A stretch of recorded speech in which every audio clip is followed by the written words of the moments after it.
Banyak orang punya ide bagus tapi mentok di satu pertanyaan. Modalnya dari mana?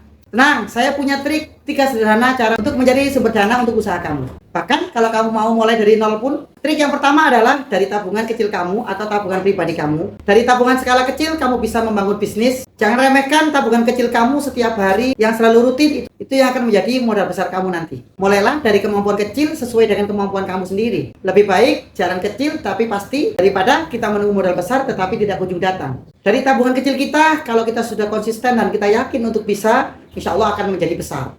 Katakanlah dalam satu hari kamu nabung 5.000, 5.000, dan hitungan kecil itu akan menjadi besar dan bisa menjadi modal kamu. Ya, jangan muluk-muluk dulu lah. Yang penting kamu punya modal sendiri, kamu punya usaha sendiri tanpa kamu minjam.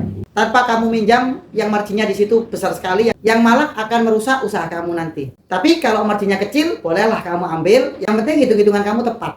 Jangan sampai angsuran margin kamu lebih besar daripada pendapatan kamu. Ini hancur. Yang penting tanamkan di dalam jiwa kamu, tetap menabung sedikit demi sedikit pasti akan menjadi bukit. Dan ini fakta, bukan mitos. Langkah atau trik yang kedua adalah manfaatkan relasi dekat kamu. Pinjam modal dari sahabat kamu, keluarga kamu yang bisa kamu percayai. Dan tentunya mereka juga percaya kepada kamu.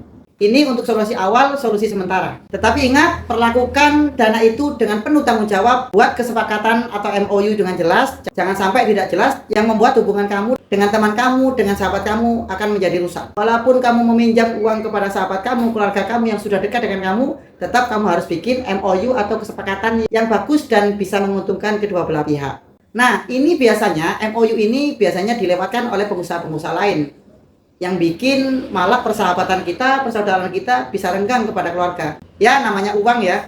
Karena yang saudara adalah dirinya, tapi kalau uangnya ini kadang tidak bersaudara. Karena ini sering terjadi gagal, maka kamu harus catat ini baik-baik dan kamu perbaiki. Kalau menurut saya sih, kalau kita sudah dipercaya kepada sahabat kita, misal mereka punya uang, punya dana, kita harus mengemban amanah ini dengan baik. Karena ini bukan hanya soal bisnis, tapi ini adalah bisnis besar kita bersama. Nah, untuk langkah yang ketiga adalah kerjasama atau mencari partner. Kita kreatif, kita mencari partner yang baik, mencari teman kerjasama atau kerjasama dengan perusahaan ataupun lembaga-lembaga yang lain. Kalau bisnismu sudah bagus, proposalmu sudah bagus, hitung-hitungan kamu sudah matang, kamu jangan takut untuk menawarkan bisnis kamu ini kepada teman yang lain, kepada orang lain, utamanya kepada partner yang akan kamu bidik. Bisa sistem bagi hasil, bisa sistem patungan, bisa sistem kolaborasi. Karena kolaborasi seperti ini biasanya akan lebih cepat untuk berkembang dibandingkan kamu bisnis sendiri, modal utuh, dan satu orang. Makanya saya sering bilang bahwa kita harus, pembisnis itu harus membangun relasi yang sangat seluas-luasnya, yang sangat sebesar-besarnya. Relasi kamu, teman kamu, semuanya harus tetap baik kepada kamu dan kamu juga harus tetap baik kepada mereka. Makanya kejujuran di dalam persahabatan, kejujuran di dalam berusaha, di dalam transaksi, ini yang akan bertahan lama, yang membuat usaha kamu, apapun target kamu, menjadi mulus dan menjadi lebih baik.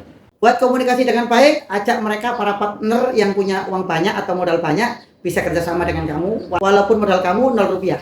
Tapi ingat, kamu punya ide dan kamu punya ilmunya. Dari sini kalau kamu bisa negosiasi dengan mereka, saya yakin mereka juga akan tertarik kepada bisnis kamu. Dari kerjasama ini, kamu harus bisa mengatur supaya kamu dan mitra kamu dan partner kamu ini sama-sama diuntungkan dan sama-sama nyaman, sehingga bisnis kamu terus jaya dan terus berkembang lebih baik lagi. Karena kenyamanan di dalam bisnis, kejujuran di dalam bisnis, ini adalah modal yang sangat utama, modal yang sangat penting untuk kita semuanya.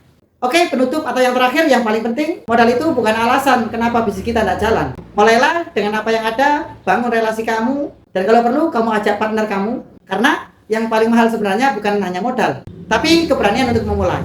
Jika kamu setuju, jangan lupa like and share dan ketik di kolom komentar ini apa tanggapan kamu. Kalau kamu punya masalah dalam bisnis kamu, tulis saja, nanti saya akan kita jawab di video berikutnya. Oke, salam sukses, sehat selalu, semoga bahagia selalu. Allahumma shalli ala Muhammad.